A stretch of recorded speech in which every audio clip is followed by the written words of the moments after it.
Hello കൂട്ടുകാരെ, ഞങ്ങളുടെ ദൂത് പത്ര അടുത്തുള്ള സ്ഥലത്താണ് നിൽക്കുന്നത്. ഇപ്പോൾ ഞങ്ങൾ ഉച്ചയ്ക്ക് ലഞ്ച് കഴിക്കാനായിട്ട് കയറിയ കടയാണ്. ഇവിടെ ഒരു കാക്കായും കാക്കാത്തി ഇരുന്ന് ഉണ്ടാക്കുന്നു. അത് അവരുണ്ടാക്കുന്ന സ്റ്റൈൽ അങ്ങനെ നിൽക്കണം. നമ്മൾ ഉരുട്ടുന്ന അതോ പലകയൊന്നും ഇല്ലാതെ കൈവെള്ളയിൽ തന്നെ അത് ഉരുട്ടി എടുത്തിട്ട് അത് മുറിഞ്ഞു പോകുന്ന സാധനമാണ്. എന്നാൽ അത് മുറിഞ്ഞു പോകാത്ത രീതിയിൽ അവരുണ്ടാക്കി നമുക്ക് ഫ്രഷായിട്ട് തരികയാണ്. ഇതിൻ്റെ കൂടെ മക്കിക്ക ആട്ട, മക്കിക്ക റൊട്ടി, സർസോ का साग. എന്നത്തിന്റെ പൊടിയായത് ചോളപ്പൊടി മെയ്സ് കൊണ്ടാ പെട്ടെന്ന് കുഴച്ചിങ്ങെടുക്കുക. ഇത് മില്ലിലെ ആട്ടയല്ല, മില്ലിലെ പൊടിയല്ല. ഇത് വെള്ളത്തിൽ കൂടി ചക്കി എന്ന് പറയുന്ന സാധനമുണ്ട്. ചക്കി ഉണ്ടാക്കുന്നതാണ്. ആ ചക്കിയിൽ കൂടി പൊടിച്ചെടുക്കുന്ന പൊടിയാണ്. ഇവിടെ മില്ലില്ല.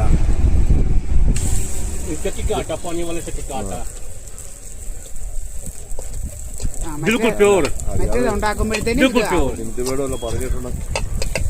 പറഞ്ഞിട്ടുണ്ടെങ്കിൽ ചക്കിക്ക എന്നൊക്കെ പറയുമ്പോൾ അറിയില്ലല്ലോ. ചക്കിക്ക എന്നാ പറയുന്നത്? ചക്ക് ചക്കിലാട്ടുക.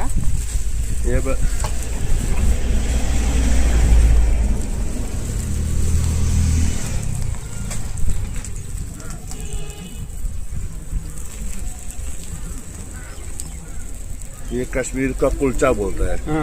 हाँ कुलचा നമ്മൾ അവിടെ ചെന്നപ്പോൾ കിട്ടിയതല്ലേ.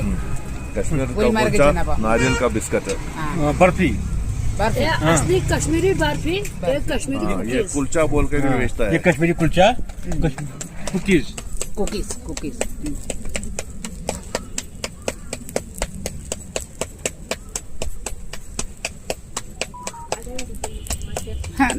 നല്ല സ്കില്ലായത്, മുറിഞ്ഞു പോകാതെ. നമ്മുടെ മൈദയോ ആട്ടയോ അല്ല കേട്ടോ, ഒട്ടും പശയില്ലാത്ത നമ്മളാ ഉണ്ടാക്കുന്നെങ്കിൽ ഇത് മുറിഞ്ഞു പോകും. ഇവരത് ഇങ്ങനെ ഉണ്ടാക്കും, ലൈവായിട്ട് നമുക്ക് ഉണ്ടാക്കി തരും. നെയ്യ് ഫ്രൈ ചെയ്തെടുക്കുന്നത്. ഓ നെയ്യിലാ.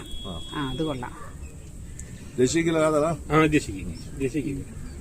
देसी घी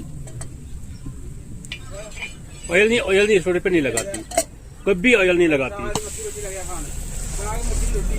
നമ്മുടെ കൺമുമ്പിൽ വെച്ച് നമ്മൾ പറയുമ്പോൾ ഇങ്ങനെ ഉണ്ടാക്കി തരിക കേട്ടോ. ഉണ്ടാക്കി വെച്ചേക്ക് നമ്മൾ കഴിക്കുന്നില്ല.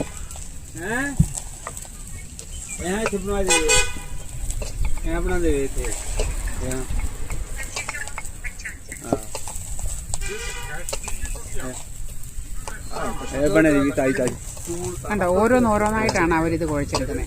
ഒത്തിരി ഉണ്ടാക്കി വെച്ചേക്കല്ല.